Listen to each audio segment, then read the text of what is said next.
दोस्तों आज का ये वीडियो जंक फाइल्स या टेम्परेरी फाइल्स को लेकर के है, जिसे शॉर्ट में टेम्प फाइल भी कहते हैं। अगर आपको नहीं पता तो मैं आपको शॉर्ट में बताता चलूं कि जब भी हम अपने कंप्यूटर को चालू करते हैं तो चालू होते समय कंप्यूटर में जितनी भी फाइल्स और फोल्डर्स होते हैं उन सभी को कंप्यूटर रीड करता है। और जाहिर सी बात है, जितना ज्यादा फाइल्स होंगी रीड करने में कंप्यूटर को उतना ही समय लगेगा। जब भी हम किसी प्रोग्राम या सॉफ्टवेयर को रन करते हैं तो वह सही से वर्क कर सके, इसके लिए अलग अलग जगह पर कुछ फाइल्स क्रिएट करता है। जैसे जिस फाइल्स की ज्यादा जरूरत और बार बार जरूरत होती है उसे रैम मेमोरी में और सपोर्ट फाइल को हार्ड ड्राइव में, और जब प्रोग्राम या सॉफ्टवेयर को क्लोज किया जाता है तब कुछ टेम्परेरी फाइलें अपने आप ही डिलीट हो जाती हैं और कुछ फाइलें बच जाती हैं। लेकिन कोई प्रोग्राम अगर रन में है और कंप्यूटर अचानक से अपने आप बंद हो जाता है, इस परिस्थिति में वह टेम्परेरी फाइल नहीं डिलीट हो पाती है और बार बार यही फाइल इकट्ठी होती रहती है और ज्यादा हो जाती है, जो अलग अलग जगह पर इकट्ठी हुई रहती है, जिसे डिलीट करके कंप्यूटर को 20% और भी फास्ट किया जा सकता है। और ये अनवांटेड फाइल जिसे हम टेम्परेरी फाइल कहते हैं उसे डिलीट करके अपने हार्ड ड्राइव का स्पेस भी खाली कर सकते हैं, जिसका इस्तेमाल हम किसी और डाटा को रखने के काम में ला सकते हैं। तो चलिए इस फाइल्स को डिलीट करते हैं।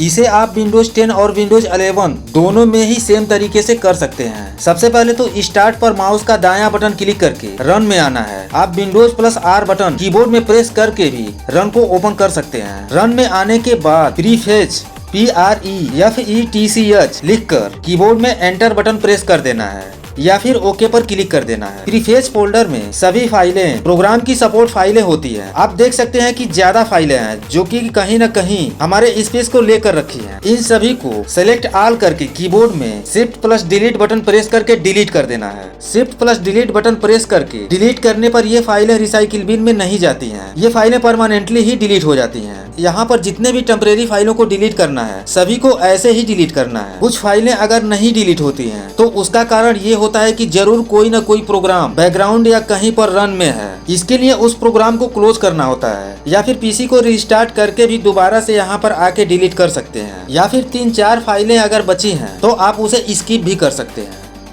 यहाँ से टेम्परेरी फाइल को डिलीट करने के बाद दोबारा से रन में आना है और रन में टेम्प लिखकर कीबोर्ड में एंटर बटन प्रेस कर देना है या फिर यहाँ से ओके कर देना है। एक पॉपअप मैसेज आता है, उसे कंटिन्यू कर देना है। यहाँ पर भी आप देख सकते हैं कि कुछ फाइलें मौजूद हैं। आपके केस में इससे अधिक या कम हो सकता है। यहाँ से भी सभी को आप डिलीट कर दें। अगर आप इसे रिसाइकिल बिन में डिलीट करते हैं तो लास्ट में रिसाइकिल बिन को भी एक बार एम्प्टी जरूर कर दें। इतना करने के बाद दोबारा से रन में आना है और इस बार रन में %temp% लिखना है और एंटर कर देना है। इस बार टेम्प दूसरे लोकेशन में आने के बाद यहाँ से भी सभी को डिलीट कर देना है। अगर सभी फाइलें एक साथ नहीं डिलीट हो पा रही हैं तो बारी बारी से डिलीट करें। अगर फिर भी नहीं डिलीट हो पा रही हैं तो जितने भी प्रोग्राम ओपन हैं उन सभी को क्लोज कर दें। जैसा कि मैंने पहले ही बताया है कि अगर प्रोग्राम ओपन है तो उससे बना टेम्परेरी फाइल नहीं डिलीट होगा, इसलिए सभी प्रोग्राम को क्लोज करके डिलीट करें। कुछ फाइलें हमारे कंप्यूटर से नहीं डिलीट हो पा रही हैं क्योंकि कुछ प्रोग्राम को हमने ओपन कर रखा है, इसलिए इन फाइलों को छोड़ देता हूँ। आपके साथ ऐसा नहीं होगा। इसके बाद दोबारा से रन में आना है और इस बार क्लीन MGR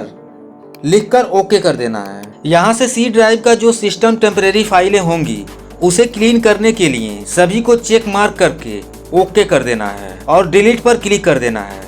यह अपने आप ही डिस्क को क्लीन कर देगा। इसके बाद दिस पीसी को ओपन करना है और C ड्राइव को ओपन कर लेना है। C ड्राइव में विंडोज फोल्डर को ओपन करके सॉफ्टवेयर डिस्ट्रीब्यूशन फोल्डर को फाइंड आउट करके इसे ओपन कर लेना है। इस फोल्डर में जो विंडोज अपने आप अपडेट होता है तो सबसे पहले जो भी सॉफ्टवेयर विंडोज अपडेट में चाहिए होता है वह डाउनलोड हो करके इसी फोल्डर में आता है।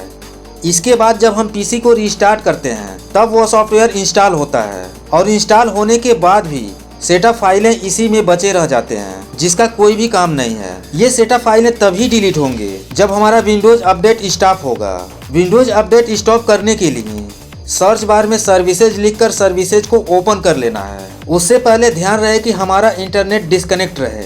इसके बाद सर्विसेज ओपन होने के बाद स्क्रॉल करके सबसे नीचे आना है और विंडोज अपडेट को फाइंड आउट करके उस पर माउस से डबल क्लिक करके ओपन कर लेना है और स्टार्टअप टाइप में मैनुअल या ऑटो मिलेगा। इसे स्टॉप करके डिसेबल कर देना है और अप्लाई करके ओके पर क्लिक कर देना है। इसके बाद सर्विसेज को क्लोज करके इन सभी फाइलों को डिलीट किया जा सकता है। आप इन सभी फाइलों के प्रॉपर्टी को भी देख सकते हैं कि कितना डाटा खर्च हुआ है और ये फाइलें कितना स्पेस ले रखी हैं। जिसका कोई भी काम नहीं है।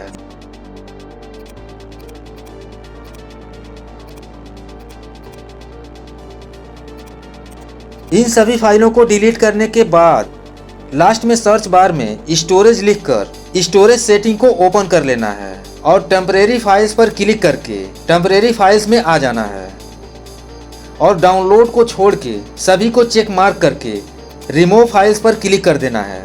इतना करने के बाद आपके विंडोज की सभी टेम्परेरी फाइलें क्लीन हो जाएंगी। डाउनलोड को इसलिए छोड़ना है क्योंकि डाउनलोड फोल्डर में जो आपने डाउनलोड किया है वह फाइलें मौजूद होंगी, नहीं तो आपका डाउनलोड फाइल भी डिलीट हो जाएगा। इतना करने के बाद आपके पीसी का सभी जंक फाइल्स क्लीन हो जाएगा और आपका पीसी भी फास्ट हो जाएगा। टेम्परेरी फाइल्स को क्लीन करने के बाद पीसी को एक बार रिस्टार्ट जरूर करें। मिलते हैं अगले वीडियो में, तब तक थैंक्स फॉर वॉचिंग।